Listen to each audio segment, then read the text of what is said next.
Huwag magpadala sa pananakot. Ito ang paalala ni Pangulong Ferdinand R. Marcos Jr. sa mga botante ngayong halalan. At sa halip ayon sa Pangulo, tignan ang kwalifikasyon at karanasan ng mga kandidato. Si Mela Les Moras sa sentro ng balita.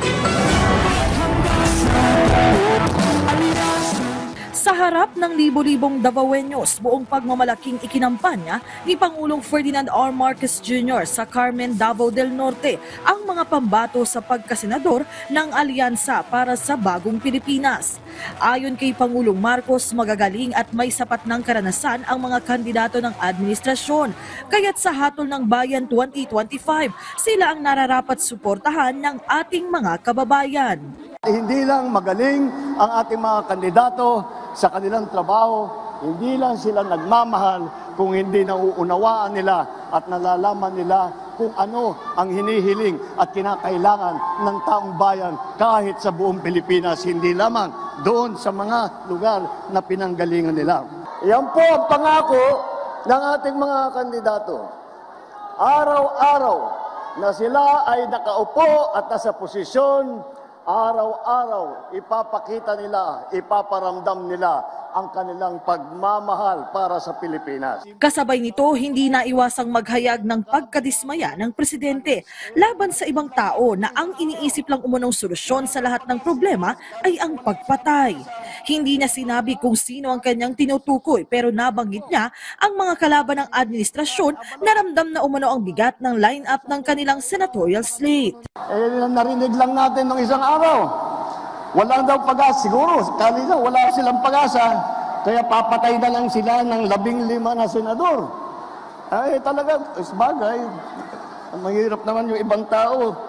Ang iniisip lang nila, ang kaisa-isang solusyon sa lahat ng problema ay pumatay pa ng Pilipino. Nakakapagtaka kung bakit ganun. Ngunit, maintindihan mo rin. Dahil kung ako nga ay nasa kabilang partido, at itong mga ito, ang kaharap natin, ay bako, mahihirap sasabihin ko, mahirap na kampanya ito dahil mabigat ang kalaman. Paalala ng presidente sa taong bayan na naway manaig ang matalinong pagboto ng bawat isa sa eleksyon.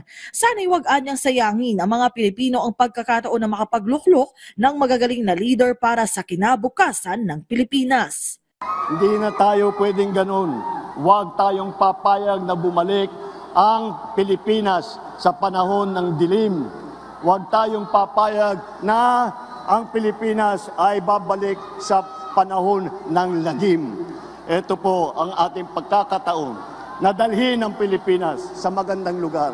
Ito ang ating pagkakataon na maglagay po tayo ng ating mga leader na sila ang mangunguna para dalhin ang Pilipinas sa mas magandang kinabukasan. Ang isang Pilipinas na progresibo, ang isang Pilipinas na may malasakit para sa isa't isa. Para sa Pilipinas na lahat ng Pilipino po ay kapit-bisig, sabay-sabay, tungo sa isang mas maliwanag, mas maganda at mas mapayapang kinabukasan.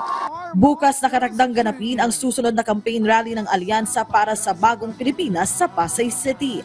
Mela Les Moras para sa Pambansang TV sa Bagong Pilipinas.